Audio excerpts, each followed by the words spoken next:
नमस्कार, राष्ट्रबोध से मैं पवन केसवानी। छत्तीसगढ़ की राजनीति में एक बार फिर झीरम कांड की चर्चा हो रही है। करीब पौने 10 साल पहले 25 मई 2013 को वो काला दिन था जब छत्तीसगढ़ के 32 नेताओं को सुरक्षा कर्मियों के साथ झीरम घाटी में नरसंहार किया गया था। वो कांग्रेस की परिवर्तन रैली थी। रैली सुकमा से समाप्त होकर जगदलपुर की तरफ जा रही थी। समय 4 बजे का था। ये घटना हर किसी को मालूम है कि उस दिन क्या हुआ था, किस तरह से नरसंहार हुआ था। एक बार फिर जब जांच आयोग का कार्यकाल 6 महीने तक बढ़ा दिया गया, इसे लेकर भारतीय जनता पार्टी के प्रमुख प्रवक्ता और पूर्व मंत्री अजय चंद्राकर ने सीधे सीधे मौजूदा सरकार के जिम्मेदार मंत्री कवासी लखमा का नाम लेकर कहा कि वे गवाह थे, उनसे इस्तीफा देकर पूछताछ होनी चाहिए, नार्को टेस्ट होना चाहिए। इसके बाद वाद पलटवार होता है। सीएम का बयान भी आया, उसके बाद कवासी लखमा का भी बयान आया। बयानों का सिलसिला लगातार चल ही रहा है। इस बीच एक बार प्रश्न फिर से खड़ा होता है कि अगस्त 2023 तक जो कार्यकाल बढ़ाया गया है, उस कार्यकाल के बढ़ाए जाने से छत्तीसगढ़ की राजनीति में कितना फर्क पड़ेगा। ये वो समय होगा जब पूरा प्रदेश इलेक्शन के मोड में होगा। 10 साल हो चुके होंगे।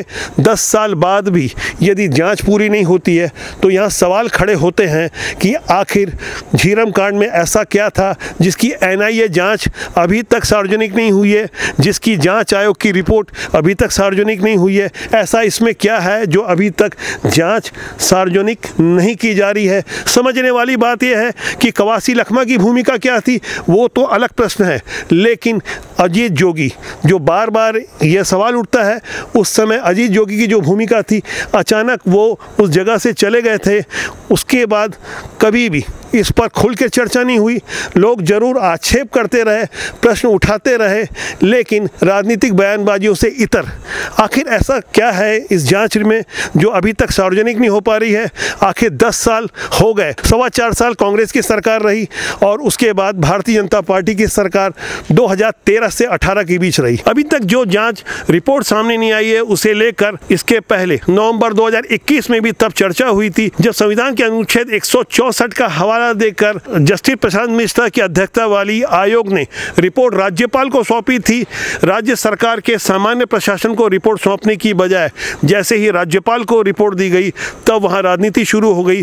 प्रश्न खड़ा किया गया कि आखिर रिपोर्ट सरकार को क्यों नहीं दी गई। सरकार की ओर से जब कड़ा प्रतिकार किया गया, तब वहां से जवाब आया कि आखिर संविधान का अनुच्छेद 164 कहता क्या है। जब किसी सरकार या सरकार से संबंधित किसी मंत्री का इन्वॉल्वमेंट हो, तब ऐसी परिस्थितियों में, ऐसे विषम हालात में रिपोर्ट सीधे तौर पर सरकार को न देकर राज्यपाल को दी जाती है, जो केंद्र के प्रतिनिधि होते हैं। उस वक्त जो विवाद बढ़ा था, उसके बाद जांच अभी भी जारी है।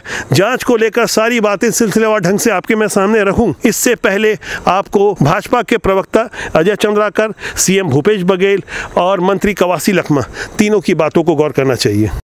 कवासी लखमा जी से तो रोज होनी चाहिए, जब तक होती है तब तक। और यदि नहीं पूछताछ होती तो जो बताएं बंद कमरे में, जिसको दोषी बताएं, मुझे यदि बताते हैं मुझे भूपेश बघेल जी फांसी में चढ़वा दें झीरम में। और झीरम का सत्य तो सामने है। जांच आयोग बनाने की जरूरत नहीं थी, लेकिन कांग्रेस को राजनीति करनी।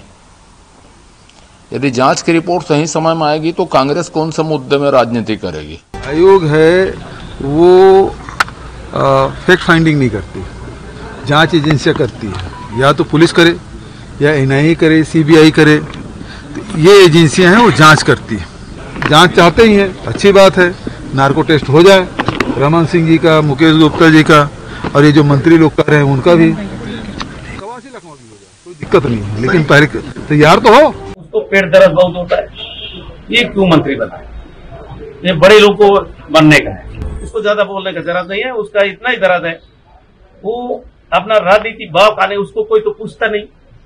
इस टाइप का बात करेंगे तो मीडिया में आएंगे। ये आने वाला चुनाव उसका पगलापन है। उस समय अभी चुनाव हारने वाला है और इस टाइप का दिमाग को उपयोग करता है। उस समय किसका सरकार थी, सुरक्षा क्यों नहीं दिया, कौन माना किया, इनको पहले सजा होना चाहिए, जांच होना चाहिए, उनको पूछना चाहिए। मुख्यमंत्री को, रमन सिंह को क्यों नहीं पूछे, क्यों सुरक्षा नहीं दिया। सुरक्षा मेरे हाथ में था, पुलिस मेरे हाथ में था, मैं कैसे पुलिस मंत्री था। 25 मई 2013 की वह तारीख हमेशा याद की जाती रहेगी, क्योंकि उस शाम को जो कुछ हुआ, शाम के समय 4 बजे झीरम घाटी से जिस वक्त कांग्रेस नेताओं का काफिला लौट रहा था, अजीत जोगी सुकमा से ही हेलीकॉप्टर से रायपुर चले जाते हैं। वही एक बड़े लीडर उस समय बच गए थे उस हमले में। कांग्रेस की पूरी टॉप लीडरशिप उस वक्त खत्म हो गई थी। बताया गया है कि उस वक्त के कांग्रेस के प्रदेश अध्यक्ष नंद कुमार पटेल और उनके पुत्र दिनेश पटेल की जब हत्या हुई, तब मंत्री कवासी लखमा जो उस वक्त विधायक थे, वो उनके साथ इकलौते व्यक्ति थे जो वहाँ मौजूद थे। घटना स्थल से 100 मीटर दूर नक्सली उन्हें ले गए थे। शाम को 4 बजे जिस वक्त फायरिंग हो रही थी, झाड़ गिराकर रास्ता रोक दिया गया था।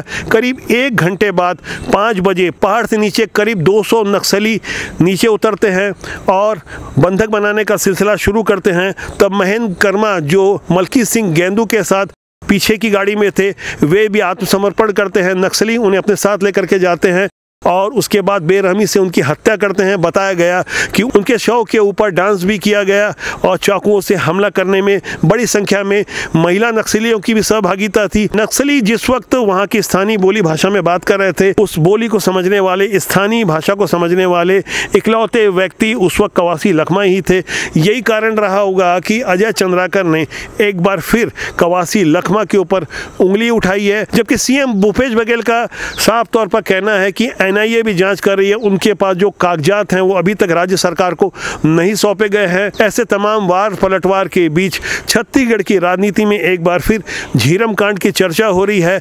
जब बात निकली है तो दूर तलक जाएगी। राजनीति का तकाजा है, जिस साल चुनाव होते हैं वहाँ अलग अलग नज़रिए से बातों को प्रस्तुत किया जाता है।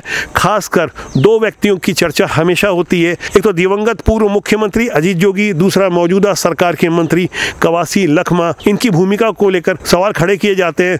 बहरहाल जब तक जांच रिपोर्ट सामने नहीं आ जाती, कुछ भी कहना जल्दबाजी होगा। लेकिन बार बार यह सवाल खड़ा होता है जो अभी तक स्थापित है कि आखिर पौने 10 साल हो गए, जांच रिपोर्ट सार्वजनिक क्यों नहीं की गई। इस बारे में आपकी क्या राय है, कमेंट सेक्शन में जाके जरूर लिखिएगा। राष्ट्रबोध आपका अपना जनमंच है। हम चाहेंगे कि राजनीति की सुचिता के लिए आप अपने विचारों को रखें, राष्ट्रबोध के साथ बने रहें और इस चैनल को सब्सक्राइब करना ना भूलें। आज के लिए इतना ही। बहुत जल्दी मेरी आपसे किसी और मुद्दे को लेकर मुलाकात होगी। नमस्कार।